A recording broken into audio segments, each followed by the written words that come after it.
Good afternoon बच्चों, जय Jagannath to all of you. कैसे हैं आप सब? होपफुली आप लोग सब बढ़िया होंगे और मस्त बिल्कुल आराम से क्वेश्चंस कर रहे होंगे। कोई टेंशन नहीं है, क्योंकि आपका जो भी डाउट्स है उसको क्लियर करने के लिए मैं हूं। आप बिल्कुल भी टेंशन मत लीजिए, आप सॉल्व करते रहिए।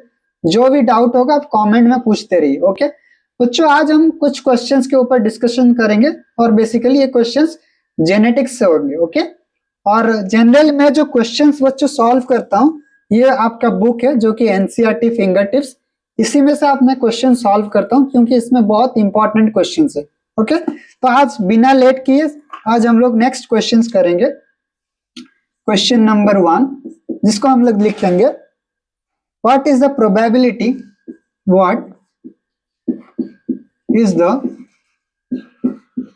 Probability, what is the probability of production of dwarf offspring, production of dwarf offsprings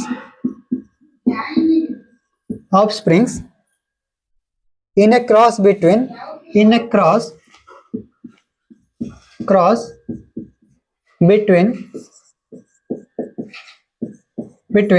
two heterozygous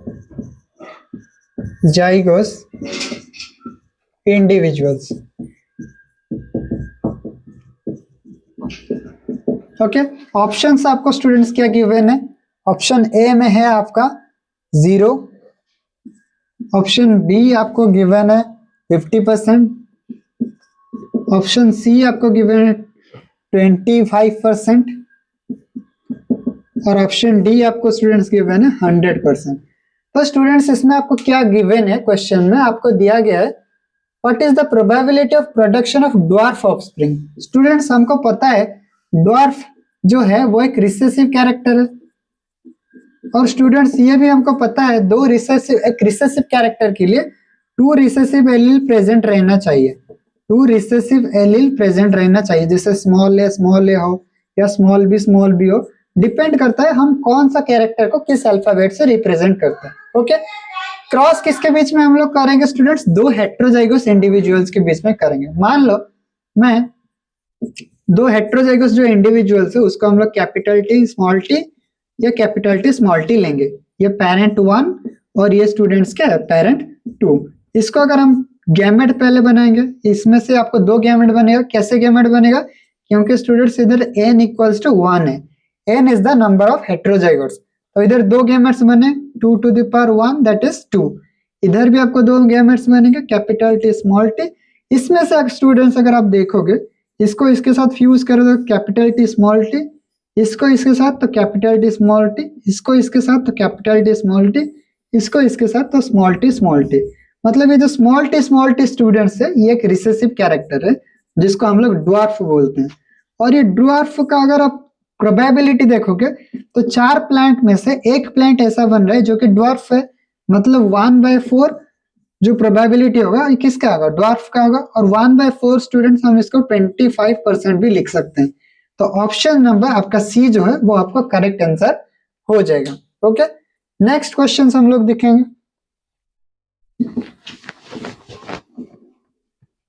तो स्टूडेंट्स जितने भी क्वेश्चंस है मैं आपको ये सजेस्ट करूंगा कि आप लोग पहले पॉज करके खुद से कीजिएगा, ताकि आप लोगों का जो कॉन्सेप्ट्स है वो थोड़ा ज्यादा क्लियर हो सके। ओके, बाकी अगर क्वेश्चन सॉल्व नहीं होता है तो घबराने का नहीं है, टेंशन नहीं लेने का।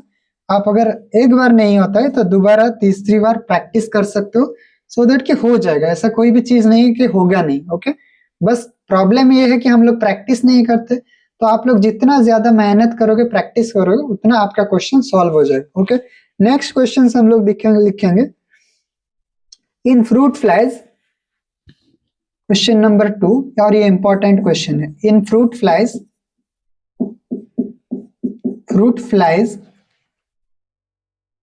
long wing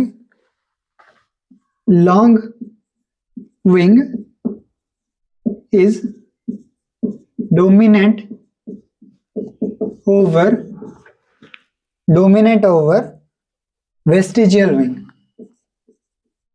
Vestigial wing.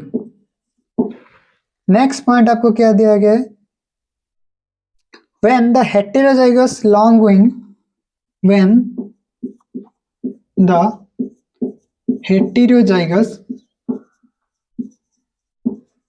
long winged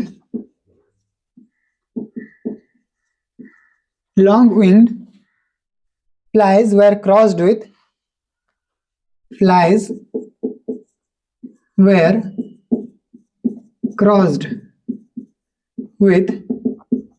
vestigial winged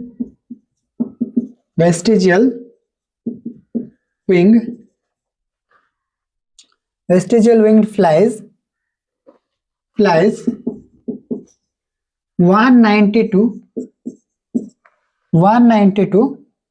offsprings are produced. Offsprings are produced. तो उसमें आपको पूछा गया है क्या, इसमें एक साइड में आपको दिया गया है ए और बी। ए में आपको क्या दिया गया है कि लॉन्ग विंग्ड और इधर आपको दिया गया है वेस्टिजियल विंग्ड। ओके, इधर ऑप्शंस आपको दिया गया है 1, 2, 3 और 4। ओके, पहला ऑप्शन में आपको दिया गया 64, 128, सेकेंड ऑप्शन में 96, थर्ड ऑप्शन में 128, 64 और फोर्थ ऑप्शन में 192, 0। स्टूडेंट्स, इस क्वेश्चंस को अगर आप सॉल्व करोगे तो हम लोग पहले मान लेते हैं जो विंग के लिए, विंग एक कैरेक्टर है और उसका जो ट्रेट है, एक है लॉन्ग विंग और दूसरा जो ट्रेट है वो है वेस्टिजियल विंग। जो लॉन्ग विंग है स्टूडेंट्स, हम इसको कैपिटल एल से रिप्रेजेंट करेंगे और वेस्टिजियल विंग को हम लोग किस में रिप्रेजेंट करेंगे, स्मॉल एल से रिप्रेजेंट करेंगे। ओके, समझ गए? तो इधर आपको क्वेश्चन में क्या दिया गया है, when the heterozygous long wing. Heterozygous long wing मतलब हम पेरेंट 1 को कैसे लेंगे, कैपिटल एल स्मॉल एल, उसको किसके साथ हम लोग क्रॉस करेंगे, पेरेंट 2 जो कि वही कैपिटल एल स्मॉल एल होगा, क्योंकि ये दोनों क्या है आपका हेट्रोजाइगस और लॉन्ग भी है। हेट्रोजाइगस है, लॉन्ग इसलिए है क्योंकि इधर एक कैपिटल एल प्रेजेंट है। अब गैमेट्स बनाएंगे, पहले कैपिटल एल स्मॉल एल, इधर कैपिटल एल स्मॉल एल। तो गैमेट बनाने की भी आपको जरूरत नहीं है, आपको पता है जो इसमें से लॉन्ग जो होंगे वो 3 पार्ट होंगे और वेस्टिजियल जो होंगे वो 1 पार्ट होंगे, क्योंकि हमको पता है जो रेशियो होता है वो क्या होता है, 3:1 होता है। मतलब आप 192 को अगर 4 पार्ट में डिवाइड करोगे, 192 को अगर आप 4 पार्ट में डिवाइड करोगे तो आपको ईच पार्ट कितना मिलेगा, 4 4 16 और 3 2 13, मतलब ईच पार्ट आपको कितना मिलेगा, 48 मिलेगा। मतलब ये जो 1 पार्ट है वो कितना होगा, 48 होगा, और बाकी 192 से 48 माइनस कर दोगे तो ये 4, ये आपका 7 से 4 जगह 3, तो ये 134 होगा। तो ये 3 पार्ट क्या होगा, 134, और 3 पार्ट जो होगा वो लॉन्ग होगा और 1 पार्ट जो होगा वो वेस्टिजियल होगा, क्योंकि वेस्टिजियल एक रिसेसिव कैरेक्टर है और लॉन्ग विंग वाला जो है वो एक डोमिनेंट कैरेक्टर है। तो उस हिसाब से अगर हम लोग देखें, सबसे जो अप्रोक्स आंसर आ रहा है वो है ये 128 और 64, मतलब 128 134 के आसपास है, तो ये होगा लॉन्ग और ये 64 क्या होंगे, वेस्टिजियल। तो मतलब option C is your right answer. ठीक है, तो पहले हम आपको हमेशा ये याद रखना होगा 3:1 रेशियो, मेंडल का रेशियो। ओके, नेक्स्ट क्वेश्चन देखेंगे।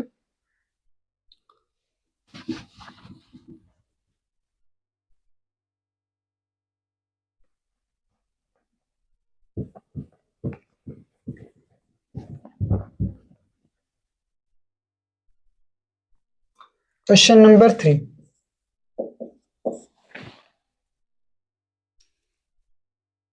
A tobacco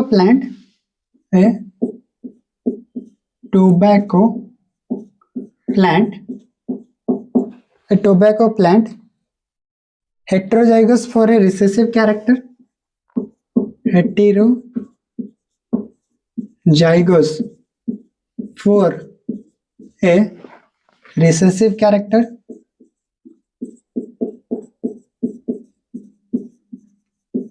recessive character is self-pollinated,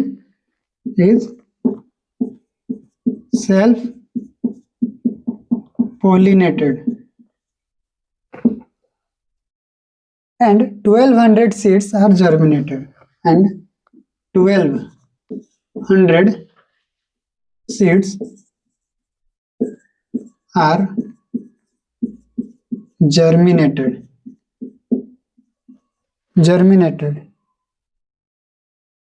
How many seedlings would have parental genotype? How many seedlings have parental genotype? Option A आपको दिया गया है 1200, ऑप्शन बी आपके पास है 600, ऑप्शन सी आपके पास है 300 एंड ऑप्शन डी आपके पास है 750। तो सपोज मान लो इस क्वेश्चन को हम लोग कैसे सॉल्व करेंगे। अगर आप देखोगे इधर आपको क्या दिया गया, heterozygous for a recessive character. Okay, heterozygous of recessive character मतलब क्या, जैसे मान लो एक जीन लेते हैं हम लोग ए, एक जीन है, उसका रिसेसिव कैरेक्टर क्या है, रिसेसिव कैरेक्टर आपका ये होगा स्मॉल है, और इसका हेट्रोजाइगस कैरेक्टर क्या है, कैपिटल है, स्मॉल है। तो वो क्वेश्चन में आपको ये दिया गया है, अगर आप हेट्रोजाइगस जो प्लांट्स को लेके आप क्या करोगे, सेल्फ पोलिनेटेड करोगे या सेल्फ ब्रीडिंग करोगे। मतलब हम इधर पेरेंट वन क्या लेंगे, कैपिटल है, स्मॉल है, उसको किसके साथ क्रॉस करेंगे, पेरेंट टू के साथ, जो कि क्या है, कैपिटल है, स्मॉल है, क्योंकि इधर सेल्फ पोलिनेशन हुआ है, मतलब सेम जीनोटाइप के साथ हम लोग क्या करेंगे, क्रॉस करेंगे। जीनोटाइप लिखने के बाद गैमेट्स बनेंगे, और गैमेट्स बनाने के बाद उसको आपस में फ्यूज करेंगे।